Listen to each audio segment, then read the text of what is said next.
Hello and welcome back to our podcast, She Said What, where we discuss the modern landscape as women. So, today we want to talk about the fashion industry and how privilege is a really important aspect in the fashion industry. And though it might not be obvious and we don't really consider it in our daily lives or think about it actively, it is a really prominent feature. Like so many times, maybe your privilege is because of your size or because of your income level, but it is present and pervasive in so many aspects. And we just want to talk about that today. Okay, I think I'll kick us off for today's episode. But I think the first thing I think of, at least when I think of like privilege in fashion, is like the fast fashion industry, right? So, okay, for those of you who don't know what fast fashion is, right? It's essentially like really inexpensive clothing, and it's an industry where they have a lot of like trend replication, really rapid production at a super low quality and super low cost. So the products essentially in the fast fashion industry aren't really built to last, but they're built to be replaced over periods of time. And what the fast fashion industry does is that it brings all of these inexpensive new styles to the public on a monthly or sometimes even weekly basis. But what we don't realize with fast fashion brands like H&M, Zara, Forever 21, and all of these brands that I know the four of us shop at, it has a lot of harmful impacts to not only the environment but also to human well-being as well. So I think with the fast fashion industry, at least, like the reason why it's so popular is because of how cheap it is. And I think the privilege plays in here because slow fashion or sustainable fashion and all these things, those are all like really expensive, so people who can't afford that will like turn to fast fashion. Yeah, for sure. And the thing is that so these brands, they'll take the ideas from, the modern runways and the catwalks, and then they turn them around at such an alarming rate. And when I say alarming, that's a little bit of an understatement. Trust me, earlier the thing is that people used to go and shop just based on seasons. You would go, and the natural thing to do is once the seasons changed, when winter came, you would go and you would shop. But now shopping has become more of a hobby than a necessity as it once was. Nowadays, there are 52 micro seasons in a year, and also there are 52 weeks, which means every single week basically new trends are being pushed out. I mean, brands like Zara, they produce new collections bi-weekly. H&M and Forever 21, they ship out new styles every single day. And so, like you said, you have to think about the audience that fast fashion is catering to. And these brands, they are all geared towards a more like middle class people, right? And so this is what I believe is like, just next to trends, this is what the most appealing factor of fast fashion is. It's the fact that it is just cheap. It's because like you said, the manufacturing processes that are used, they're sometimes inhuman methods that are used. They're toxic. They're so harmful for the environment, and so it completely disregards all of these factors. And so that because the things that they're trying to produce at a faster rate, because they're trying to bring what was on the runway to the consumers, and they're trying to get it when the product itself is the most popular. That's the logic behind what they're doing. And so the thing is that that's why these brands are so affordable and they're so accessible. So maybe the problem is the lack of choice. Eco-friendly fashion or slow fashion or whatever you want to call it is referred to as an investment. And the thing is that here's when we bring into play privilege. Fast fashion does have a class issue. And since fast fashion is so affordable, people don't have the luxury to decide that, I don't want to buy from fast fashion. I think us being able to say that itself is a privilege. Exactly, and I feel like, see, I don't know if you guys have noticed this, but like if you think about fast fashion industry, right? It like induces a cycle for customers. Like, see, we know that trends are like temporary, they're always evolving. You can't really predict what's gonna come. So like the minute there's a new trend in like, a store, us, the buyers, the customers, we rush in, we buy the products, and then it's a matter of weeks and even days that the fashion trend is replaced, it's outdated, and now there's new stuff in the stores, and we don't really know what to do with the products that we've bought. We either throw them away, or we don't use them as much as we should. So like this cycle keeps going on. Again, when the new products are in, you're going and buying those. So there's literally no end to this. And if you notice, we're actually like, a lot of the people are actually fueling the demand for, fast fashion. We're keeping that industry alive. Yeah, exactly. And like think about it this way, right? So we talk about fast fashion essentially, it's really easy to buy, but it's equally easy to like dispose of, which is why there's such the rates at which we're disposing of things and the waste reduction, that's why it's at a record high, right? But also think about like what you're buying, even though it's really cheap, they replicate trends and everything is so low quality. So you're like buying something for say $10, but in that $10, these brands and these like big huge companies, they want to maintain their profit margin and make a really huge profit. So think about like the costs involved when you're only paying $10 and they're still keeping a really big profit margin. Like think of like the horrible quality, the horrible conditions, for the laborers. And when the costs are so low, we know for a fact that they aren't taking any environmental concerns in mind. Like none of their technology is green, none of it is geared towards helping anyone other than themselves. But like still we continue to indulge in fast fashion and to like buy things from there because of the convenience. And the industry has been made in such a way that everything is like available at our fingertips. With, as Risha said, the 52 micro seasons, we have so much more choice now. Like they never run out of new styles. It's never a case where we want something and we have to wait to get it anytime. And now fashion isn't something they need to save up for. You can buy anything at any time, wear it once, throw it. And where do people think that these things that they're throwing go? Like maybe 1% of it, 1%, yeah, that was the statistic that gets recycled. But like 99% of it ends up in landfills. And obviously that's not doing any favors to the environment. Yeah, I agree with that. And like I mentioned, like one of the first things I said, right, with fast fashion, it's literally the products aren't built to last, but they're built to be replaced. And when you're producing stuff at like such a like fast rate, you're bound to have a really, really high disposal rate as well. So that has like a lot of environmental impacts for sure. But there's also a lot of like human well-being impacts as well. Like if you look at the garment industry, right, with fast fashion at least, like there's a lot of chemical processing and finishing that's required for all of these clothes, right? And a lot of the times with fast fashion industries, either they're like underpaying their workers or they're not even taking into account like basic health and safety measures. So I think that's also something that's like really, really important that we need to like take into account with fast fashion. It's not just like the environmental impacts that it has, but also like the human rights violations that the production process has. Exactly. And like you said, so coming back to what you said about like the laborers and how it doesn't just affect the environment. Of course, by affecting the environment, it indirectly or directly affects us. But it also, the workers, they have such horrible working conditions. Like so many clothes. So I read this in an article. They have lead in them, and so obviously like the factory workers, imagine their state, because lead obviously has so many horrible health risks. So the factory workers and people who are buying them, like you wear it on your body, and health has risks like, I mean, lead has risks like infertility, and it can cause a lot of brain problems. And these companies aren't keeping that in mind. And worse than that, they're not making the consumers aware that this is what you're buying. This is what you're paying for can do to you. And like that's not okay. And laborers are treated so horribly if they aren't unionized, which is very rare, because if they're unionized, these um, factories don't really let them in. They have no benefits. And when they're working in the factory, the hours are really, really bad and nothing's going for them. And like, Sanjana was talking about like disposal. So like if you look at a lot of brands, right, like H&M and stuff, they're coming up with like these schemes. Like I think you guys have heard of this. Like when you go like this big thing that says that you can like give in your old clothes and they're gonna reuse that to make like new products. But like again, what's the extent to which this is actually being followed? Because we know that at the end of the day, it's just being disposed of or being sent to like developing countries to be resold.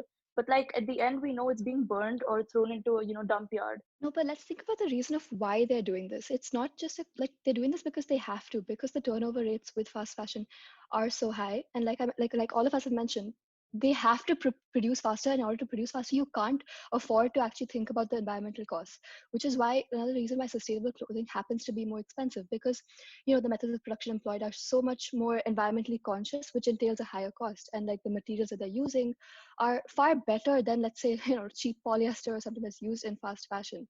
And so the thing that, like, again, what we bring into play is privilege and things. People don't have a choice. When, yeah, obviously, if we think about the appalling work conditions, the things like, for example, what happens in Bangladesh and other countries in South Asia, the people there, they have to work for, I don't know, 12-hour days with like minimum wage.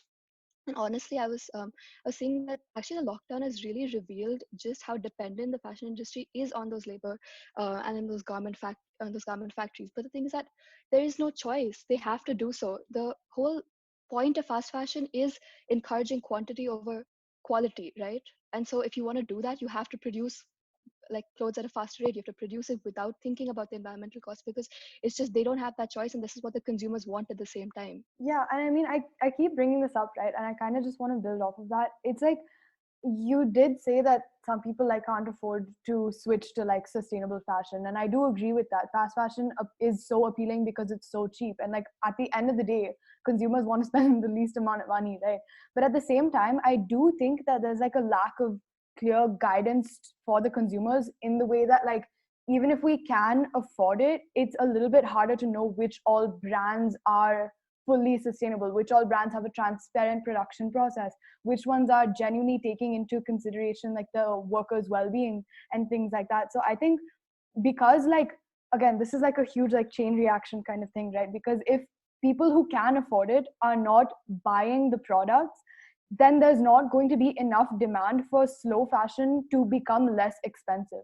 Because it's like this is basic economics, right? Like if a product is really not in demand, then it's going to like stay expensive, unless like a lot of people have started demanding the product, then they can afford to like reduce their prices and things like that. But if people who can't even, I mean, people who can afford this like sustainable fashion, if they also don't know which all brands they can purchase from, then the sustainable fashion industry is never going to have enough demand to like reduce their prices. So I do think that like some measure is like definitely required to like increase the demand for the sustainable fashion industry, so that people could start purchasing from that instead of like purchasing from like a Forever 21 or something. Yeah, I get what you're saying, but like, so with slow fashion, there's definitely a lack of awareness, and there needs to be a lot more knowledge that needs to be spread about it. But like, do you guys still genuinely think that if everyone knew about like fast fashion and its ramifications, that people would stop buying from like H&M, Forever 21, Zara? Because I know about it. I'm doing a podcast episode on it, and I am pretty sure the next time I go out shopping, I will end up at H&M and I will buy 20 things from there. Like, I know this, I'm not gonna lie about it, because I think there's like such a culture of convenience and addiction, and us as like consumers, it's the way we act, the way we behave. We just want things to use and to throw. And like with us, we want a new outfit every time we go out, and unless you're like of a very, very, very high tax bracket, you can't really afford to get a new Gucci outfit every single time you go out. So we are going to end up at these places. So it isn't really about converting, even though converting to slow fashion is a thing, like Sench said, demand needs to be increased. But like, that's such a cultural reset, because this is all we've known. And from like the beginning, we've only gone to stores like H&M and Zara. I get your point there, and I feel like I'm gonna like slightly disagree with you here. I feel like even with people who like are of a higher socioeconomic status or whatever, like let's say just Inika, you and I, right? Like you like shopping, you like buying a lot of clothes and everything, and you do want a new outfit every single time you go out. I'm not really like that. Like I'm very happy with like the clothes I have. I don't go shopping as much as you do. But like again, I feel like even if you're not converting to sustainable fashion or things like that, there are a lot of consumption strategies that can be adopted. So even if you are like continuing to purchase clothes from the fast fashion industry, you can try to like buy fewer new products, or like you can try to like thrift clothing. Or there are a lot of different like consumption strategies that could be adopted as well. I don't necessarily think that like it's completely impossible. And by thinking it's completely impossible to like switch to sustainable fashion, I think there's a level of like complacency that comes into people's minds. Like, okay, yeah, like that exists, but like, am I actually gonna do it? Like, see, if you think you're not gonna do it, then like you're just gonna stay complacent in like your fast fashion thing. But like, I feel like we should strive to like, at least like try to make a change. And it's not like there are no sustainable fashion brands that are like completely like not affordable, right? Like it's not like every single sustainable fashion brand is like really, really expensive. Like there's like Reformation and Hope Suits, and there are a lot of like brands that are sustainable. It's not always that like sustainable fashion is not affordable, even though that is the case majority of the time. Yeah, no. And so, like, what is it that we can do, right? So, first things, obviously, like you said, try buying less from the brands itself. And, as simple as it may like sound, you have to reuse your clothes, or at least try doing so until they get worn out. We talked about how the quality of fast fashion tends to be less, but just try doing that and try using them unless you have to throw them away. And the second thing is, if you're someone who's more concerned about trends and all of that, donate your clothes. And so this is a little bit of economics here, right? But because you're donating clothes, you're contributing to the whole circular economy thing, right? Which entails that you're using a product is manufactured, and then you use it, and then it's simple, you reuse it. And another thing is, like you said, thrift shops, things like that. Secondhand retailers are so key to try and move to a more sustainable era in the entire fashion industry as a whole. One thing that I do want to bring up though is that with like this entire donation thing, even though I absolutely like love it, I will actively try to donate all of my clothes. But even like there's so many like amazing organizations that are helping people donate their clothes and things like that. But how many of the clothes are actually like being donated? Like if you look at the stats, right? I don't have it pulled up in front of me, but like if you look at the stats, it's like quite a shocking number of clothes that like don't actually get donated, and those are also going to like landfills, and the like all of the dyes and everything, they're filling up waterways. And it's really really I mean unhealthy. And I get the cycle of like trying to donate your clothes and everything. I genuinely believe that people should try to donate their clothes, but I also think that that entire donation process should be adopted in conjunction with like other consumption strategies. Okay, and another thing that I just want to talk about is how these fast fashion brands, even it's not like their unethical practices are a secret, or the fact that they're the second largest polluter in the world is a less known fact. Everyone knows about this. But like how they still manage to maintain so much of their consumer base, and how they still manage to like stay so relevant. It's because of their like amazing, and I say this from purely a business standpoint, marketing strategies. Like Fashion Nova and stuff like that, they have such great brand ambassadors. So almost every celebrities now they've moved on to TikTok because they've seen that's like a rising teen platform. All of these hype house members are like Nova ambassadors or whatever, and even really high profile celebrities like Cardi B and stuff. All of them, you keep seeing posts on their Instagram, on their Twitter, promoting the brand, and you keep seeing Fashion Nova like replicating outfits that celebrities wore to really high profile events like the Met Ball and like red carpets. And because of that, because people want to kind of embody these celebrities and be them, I think that goes a really long way in how fast fashion manages to maintain its relevance. I mean, adding on to that, right? I think another way in which all of these fast fashion brands stay relevant is because how quickly, I mean, you guys said there's literally 52 micro seasons. Every single week they're introducing new brands. But at the same time, I just want to bring this up, right? Like Shein, right? They've been under a lot of fire recently because of how much they're like adopting, again, I say this like very lightly, but like adopting other cultures, like traditional clothing. And like, okay, let me just explain, right? Like there's like this traditional Southeast Asian garment. I don't know the name, so I'm not even going to try to butcher it. But it's like a really traditional Southeast Asian dress, right? And it's supposed to be like long, and it's a very like traditional piece of clothing. But Shein, what they did is that they like chopped it up, made it like a mini dress with like a really really deep neck, and like that's kind of disrespectful. So I think with all of these fast fashion brands, there's a lot of scope for cultural appropriation.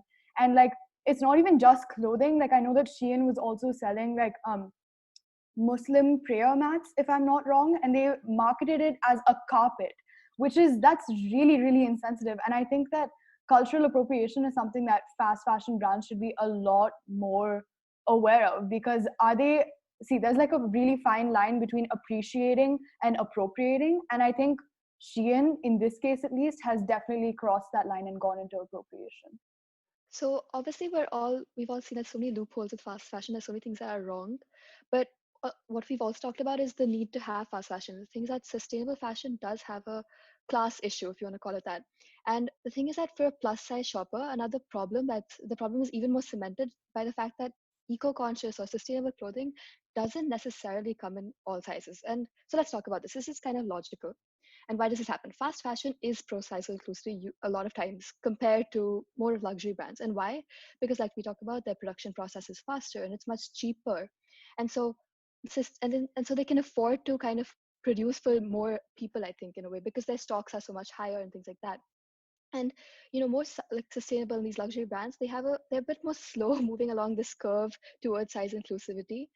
And the thing is that I think a lot of it also about awareness with the new generation, because we are so aware. And so finally these luxury brands are trying to move along the things that they've finally recognized that their position in the market and their relevancy, right, it's not only determined by them and how they are and their presence, but also by the consumers who are buying the clothes themselves.